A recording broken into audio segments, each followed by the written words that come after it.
So hello everyone, my name is Hui. Well, for today's video, what we're going to be looking about is about bank. So what are they actually, and how does your bank matters in different kind of situations? Well, bank, everybody, I believe everybody knows, and I believe everybody who start a new job and your employer is adding where to send your paycheck. And if you already got a bank account, ask yourself, it is the best one for you. And if you don't have one yet, no stress. It is a good time to think about what do you want from a bank.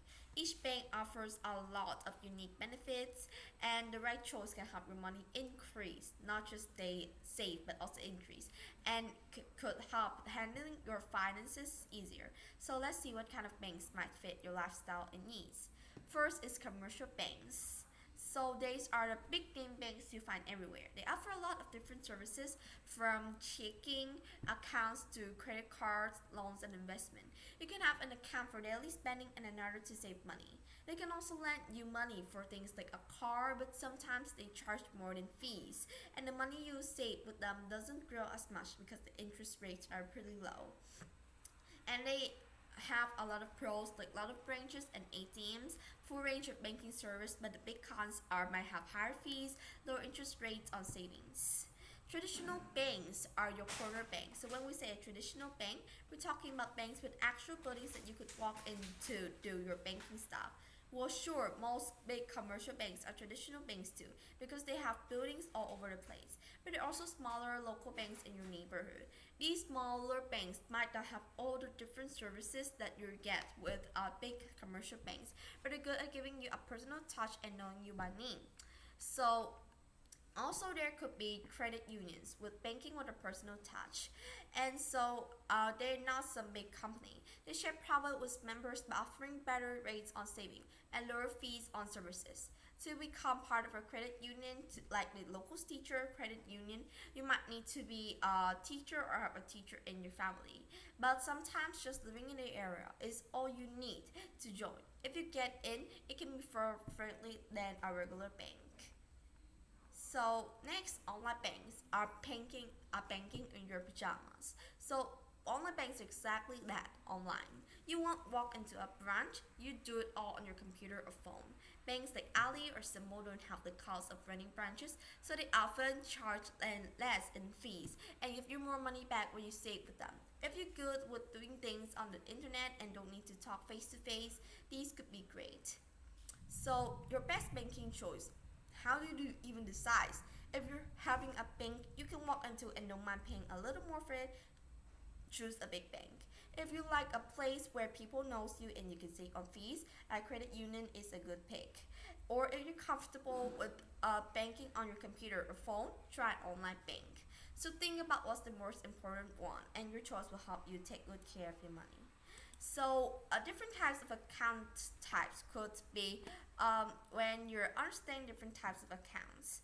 So whether it's your paycheck, a birthday gift, or money you save up, there's different account with different benefits or purposes. Well, first, checking debits and account.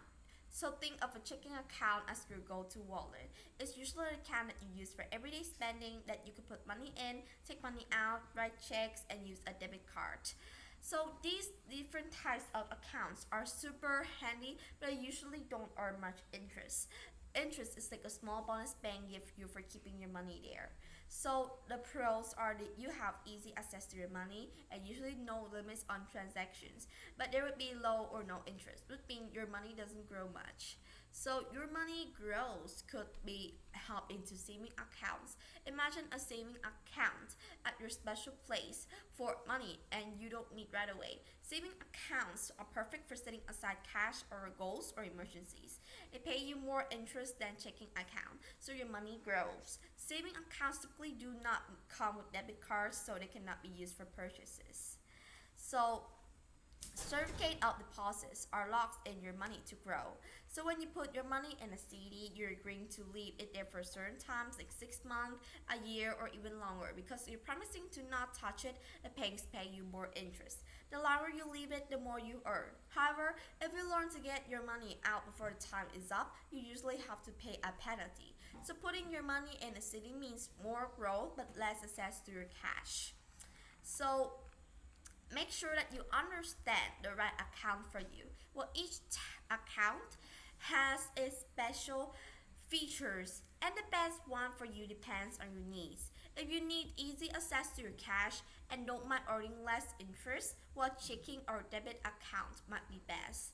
If you're saving for something big or just want to earn more interest, you might pick a saving account or a money market account. And if you're okay with setting your money aside for longer to earn even more, TD would be a good choice. Remember, you could also have more than one type of account to handle different money needs. You can also have more than one of the same type. Whatever you decide, you're taking a smart step by learning about where to keep your money safe and making it grow. So be careful with your decisions and what you're going to be using in the future. So let's look about a topic which is compound and simple growth. So these are really important, but we're going to be facing on compound growth for the video.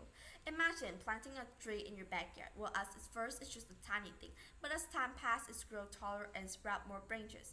It's a magical turn of events. Those branches then grow into the mini branches, and before you know it, you've got a mighty tree standing before you. So compound is the process where the money is put safe into interest. And then it's like you're saving on your own savings. Instead of just growing from what you add, they grow even more. And so the interest it is like pretty high. And it is it will just grow and becomes even more impressive. So there's a lot of types which are saving accounts, certificates of deposit, retirement account like 401ks or IRAs. So there could also be brokerage account, investing longer versus investing more, and etc. A lot of things. So final thoughts could be like compound growth is a force of nature in the financial world, and by understanding and using it, you set on the stage for a future where your money can grow on its own. And whether you're stashing cash in the saving accounts, the sooner you start, the more you can watch your personal financial tree branch out in the forest. So that's basically what do I think about different types of bankings. So I hope this video really helped you onto learning different kinds of banks, types of accounts, how to manage your bank's account effectively, and also we could learn about interest from saving to investing, inflation, depreciation, decay, and etc. Well, there's a lot of concepts relating to bank that we've learned from the video, and I believe this video is going to be really helpful into looking back into the concept of banking in literal and financial literacy. So thank you so much for listening, and goodbye. See you next time in the next video.